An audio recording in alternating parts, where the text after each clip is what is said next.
এই সাপোজিটার দাম কত? এটার দাম 10 টাকা ভাই। আমি আপনার 2000 টাকা দিব, আপনি এটা খান। দুরু মিয়া, আপনি আমার 5 লাখ টাকা দিলাম এটা খাননি। আপনি খাইবেন না খা, তার মানে আপনার ওষুধ দিতে ভেজাল আছে। এটা একটা কথা কইলেন, এটা কি খাওয়ার জিনিস? 5 লাখ টাকা দিলে এটা খাবো না। এই যে ভাই, এটা এই লোকের ফার্মেসি না? জি এটা কেরামতগঞ্জ বাজার না? জি জি এই যে এই কেরামতগঞ্জ বাজারও এবারে এই সাপোজিটার আছে। জি। এই সাপোজিটারের দাম কিন্তু 10 টাকা। আমি এবারে করলাম তো 2000 টাকা দেবো। আপনি এটা খান, আমি এবারে এটা খাইবো না।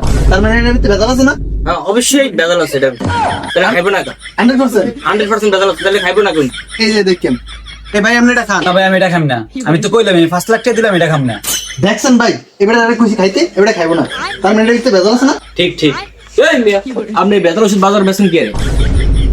এই মিয়া আমি কইছি এটার দাম 10 টাকা। আপনি বলছেন 10 টাকা, আপনার আমি এই 2000 টাকা দিলাম, আপনি এটা খান। না ভাই আমি এটা খাইতাম, এটা খাওয়ার জিনিস না। ভাই এই যে 2000 টাকা দিছি, এটা শুনছে আসল না নকল? এই যে এবারে যে খায় না, না এটা তো আসলে ভাই, এটা আসল তাহলে এবারে খায় না গাছ গাছ। এই যে এই বেজাল ওষুধের ভিতরে বেজাল আছে নিশ্চয়ই। আছে, অবশ্যই আছে ভাই, ভেজাল আছে ওষুধের মধ্যে। বেজাল ওষুধ কেতে বেছে এবারে এই ওষুধ খায় না, জ্বর লেগে খায় না, এবারে কই খায় না। হ্যাঁ হ্যাঁ, এটা জ্বর লেগে খায় ভাই, এটা জ্বর লেগে খায়। খায় তো, জি ভাই জ্বর লেগে। তাহলে এবারে খাইবো না। এবারে খায় টেস্ট করে দিব, এরপর আমি খাই।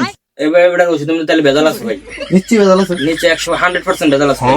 একেবারে মেয়ে খান এটা। খায় না, এটা অন্য জায়গা দিয়ে দেয়। তাহলে এটা কোন জায়গা দিয়ে দেয়? ভাই আপনার বাইরে যেটা মুরব্বী করে জিজ্ঞেন তাইলে সঠিক উত্তর পাওয়া যাবেন কোন জায়গা দিয়ে দেয়। তাইলে ভাই আমরা কে দেন তো প্রায় গেছি আমি। ওষুধ নিবেন না, ওষুধ দিয়ে দেন।